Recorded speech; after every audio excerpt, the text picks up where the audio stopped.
산재 사고가 발생하면은 요 산재 사고가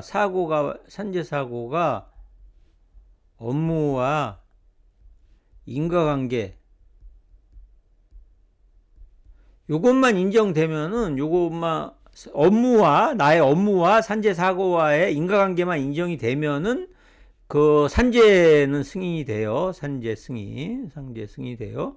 그래서 이 경우에 회사에 고의과실을 요하진 않아요. 고의과실을 요하지 않아요. 그래서 산재 사고와 업무와의 인과관계만 인정되면은 산재는 승인이 된다. 그런데 산재가 승인되고 난 다음에 이제 회사에 대해서 손해배상을 하려고 한다. 손해배상을 청구하려고 한다. 이런 경우에는 첫 번째 업무와 산재 사고 간의 인과관계가 인정되는 것은 물론이고 하고 그래서 인과관계 인정돼야 되고 이 산재와는 달리 플러스 하나의 요건이 더 필요해요.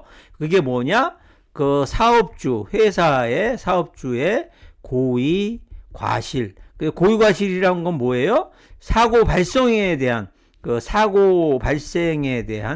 고의 과실이 인정이 돼야 돼요. 그래서 사고 발생에 고의로 산재 사고를 내게 하는 경우는 없겠죠. 뭐 사업주가 재근로자를 망치로 때리거나 고의로 죽어라라고 때리고 이런 경우는 없을 거 아니에요. 그래서 고의보다는 과실인 거죠. 과실이 인정이 돼야 돼요.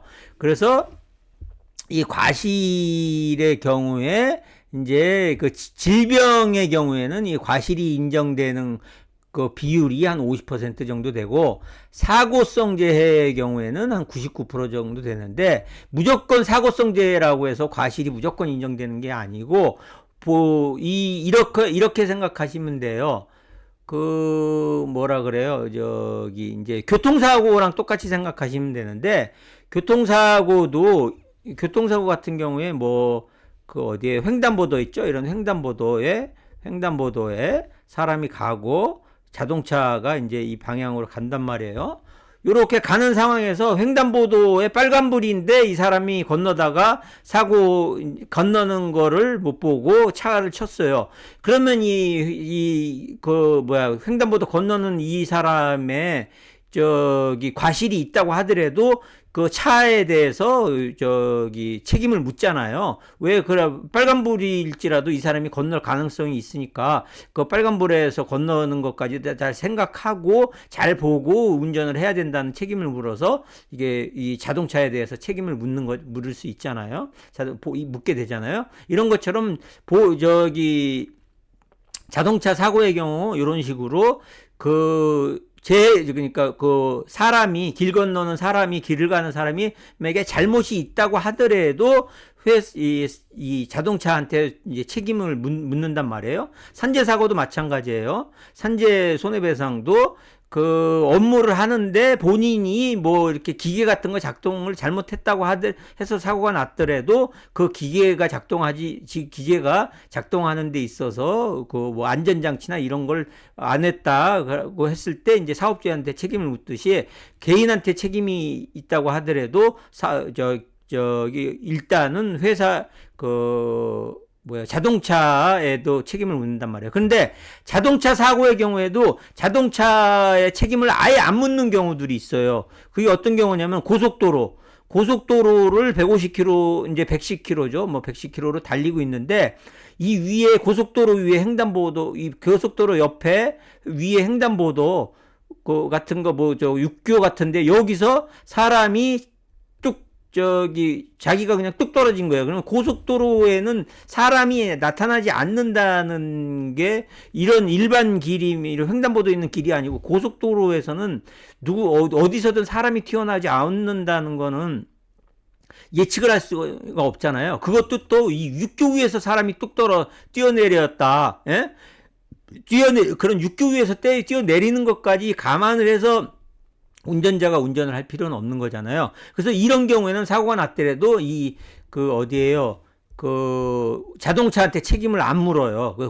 특히 고속도로 사고 같은 경우, 이런 경우에는 고속도로에서 110km, 120km로 달리고 있는데 그 길 옆에서 이 중앙분리돼서 사람이 확 튀어나왔다. 이런 경우에는 그 자동차의 책임을 안 물어요. 그렇듯이 산재 사고도 마찬가지예요. 그래서 자동차 사고도 웬만하면은 다 자동차의 책임을 99%다 묻지만은 산재 사고의 경우에도 이런 경우처럼 회사에서 전혀 예측할 수 없는 그냥 일반적인 뭐 저기 저 사고의 경우에 그냥 복도를 걸어가다가 자기가 발이 걸려서 넘어졌다 이런 사고도 있잖아요.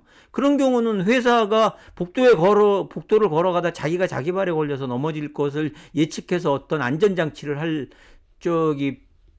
수 있는 어떤 그게 없잖아요. 그러니까 그런 경우에는 예, 그 사고라고 하더라도 손해배상을 책임을 인정하기가 쉽지 않다라고 하는 거예요. 근데 그것도 이제 사안에 따라서 이제 한번 그 가능성을 점쳐봐야 되긴 하는데, 그래서 그런 경우에는 그런다고 완전히 포기할 수는 없잖아요. 그래서 그런 경우에는 손해배상 소송을 가기 전에 회사랑 산재 합의를 한번 진행을 해보고 되도록이면은 이제 액수를 좀 작게, 그 회사 측에서도 알 거 아니에요. 변호사한테 의뢰해보고 하면은 아 이런 사고의 경우에는 손해배상이 인정 안 될 가능성이 크다라고 알고는 있다고 하더라도, 그래도 그런다고 하더라도 손해배상 소송 갔을 때는 만약에라도 인정이 되면 더 많은 액수를 줄 수도 있으니까 많이 좀 깎아서 요 정도 액수 정도로 우리가 손해배상 합의를 진행할 때 깎아서 이렇게 과실을 많이 해갖고 깎아서 진행을 해서 거기서 합의금을 이제 대략 어느 정도 받고 끝내는 게 제일 좋은 방법이다.